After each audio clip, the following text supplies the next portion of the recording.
So behind me is a big old pile of cedar boards. I've got 8 1x4x10s and 7 1x8x10s, I think.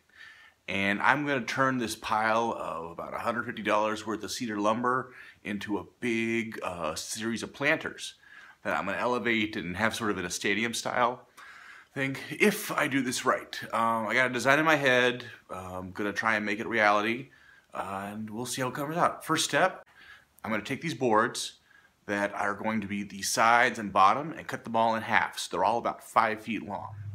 Alright, I've got all of these boards cut. These are going to be the sides of my planter, and then I'm going to be drilling holes right close to the edge. So to keep it from splitting, I'm going to use this countersink bit to prep the holes. Each board gets 5 holes along its bottom edge. I've countersunk all of my sides right here, and then I've got all my baseboards right here. And then I've built a jig into my workbench with these 2x4s so I can place this on top of here and have everything level. I'm going to put down a bead of Type Bond 3 waterproof wood glue, because this stuff will be the most resistant. Yeah, Gordon, yeah. And then I'm going to drill it to make it extra strong and hold while the glue dries.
Alright, and there we have half of a side of a planter.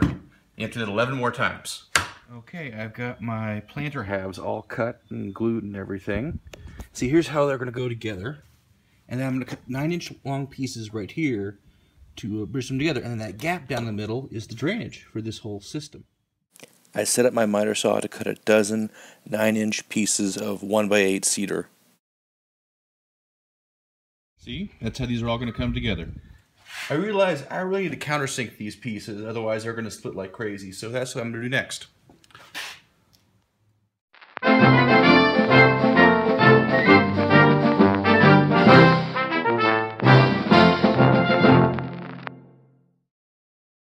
For each planter, I take 2 halves, put them together, put on an end piece with some glue, then drill it in with 3 screws on each side and then 2 in each base. That's 1 planter down, 5 to go. Here's my wife and I cutting the legs that go on the side and on the back. You'll want to cut the side pieces a little under 3 feet long and the back ones about 2 feet or so high.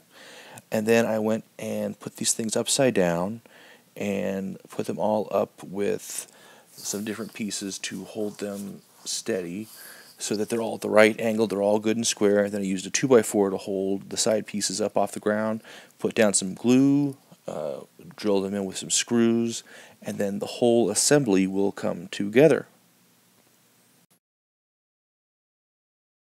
The bottom feet are made by taking a scrap piece of cedar, cutting it with a 45-degree on the miter saw, and then using a pocket hole jig to put these little pocket holes in it, and then I just put it right there on the sort of middle of the bottom planter.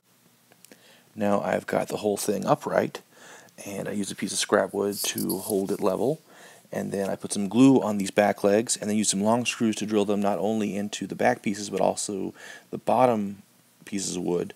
Then I get some shorter screws and I come around and drill them from the inside, so each back leg has 4 screws plus wood glue holding it on. Now this is cedar, which is supposed to be very rot resistant, but at the same time water is water and water destroys wood. So we're going to take this wood glue and we're going to put a bead down on any surface that's going to be touching the ground, and we're going to work that into the grain like that. And that will seal that grain real good against water. Do that right there on that one. Come down to this foot. I'm going to do it right here.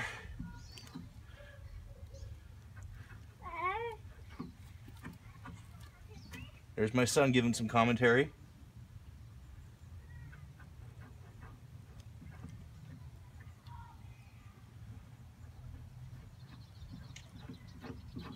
There, and then just do the other 2 feet, and then it's set to go. Let it dry for about half an hour or so outside, and your project's done. Okay, I've got my planter boxes all put together, glued, screwed, everything. All that's left is to put some gravel in there, and then dirt, and then planting. But we're not going to do that for about a month because it's still winter here in North Dakota. This is just unseasonably warm right now, and if I plant anything right now, it'll die. In fact, next week it's going to be well below freezing. So these are just going to sit here until planting time.